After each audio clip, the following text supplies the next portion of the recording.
এই মুহূর্তে এক নম্বর গেটের সামনে অনেক খেলাপ্রেমিক টিকিট কেটে দাঁড়িয়ে আছে, কিন্তু তাদেরকে সেনাবাহিনী ঢুকতে দেয় নাই, নাকি ভিতর থেকে ঢোকা নিষেধ। এই মুহূর্তে এক নম্বর গেটের সামনে অসংখ্য দর্শকে টিকিট কেটে দাঁড়িয়ে আছে, তারা কিন্তু স্টেডিয়ামের ভিতরে ঢুকতে পারে নাই। এ হচ্ছে দেখতে পাচ্ছি, কিন্তু আপনি ঢুকেন নাই কেন? আমি ভাইয়া ঢুকতে পারতেছি না, মানে গ্যালারি এখন আটকানো হচ্ছে, মানে গ্যালারিতে কোনো দর্শক না, মানে দর্শক ভরপুর বলতেছে যে মানে কোনো জায়গা নেই এগোর জন্য, মানে এক নম্বরতে বলতেছে 2 নম্বরে যাও, 2 নম্বর থেকে বলে 3 নম্বর যাও, 3 নম্বর থেকে 4 নম্বর যাও, কিন্তু ভাই প্রত্যেক আমি আপ ডাউনে ঘুরতেছি কিন্তু আমারে ঢুকতে দিচ্ছে না, কারণ গেট বন্ধ। ওরা বলতেছে যে মানে টিকিট, আপনার টিকিট নিয়ে এখন করার কিছু নাই। তারপর আইন শৃঙ্খলা বাহিনীকে আমরা বলতেছি, তারা বলতেছে ভাই আমাদেরও কিছু করার নাই। তো এখন আমার এটাই অনুরোধ, বিসিবির পদত্যাগ চাই।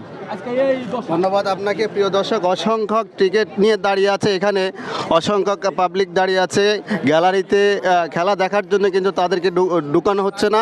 তাদের নাকি গেট বন্ধ, ভিতর থেকে বন্ধ করে দেওয়া হয়েছে। এই মুহূর্তে স্টেডিয়ামের ভিতরে তারা ঢুকতে পারছে না, তারা টাকা দিয়ে টিকিট কিনে দাঁড়িয়ে আছে এক নম্বর গেটের সামনে। দেখেন আমাদের ভাইদের প্রতিক্রিয়াটা কি। আমি একজন ভাইয়ের সাথে কথা বলবো। ভাই না ভাই কিছু বলেন না ভাই, মন মেজাজ একদমই খারাপ ভাই।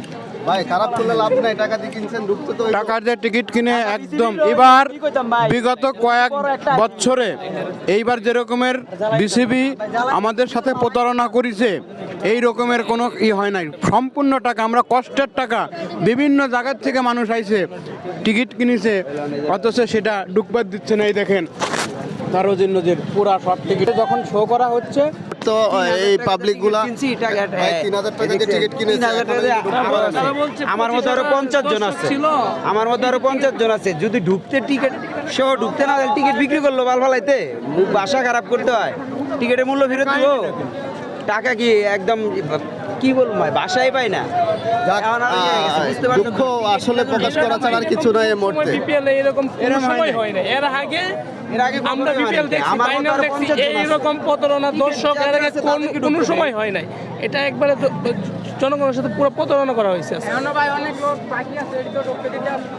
এখনো খেলা শেষ পর্যায়ে অসংখ্য দর্শক দাঁড়িয়ে আছে, টিকিট হাতে নিয়ে তাদেরকে ঢুকতে দেওয়া হচ্ছে না।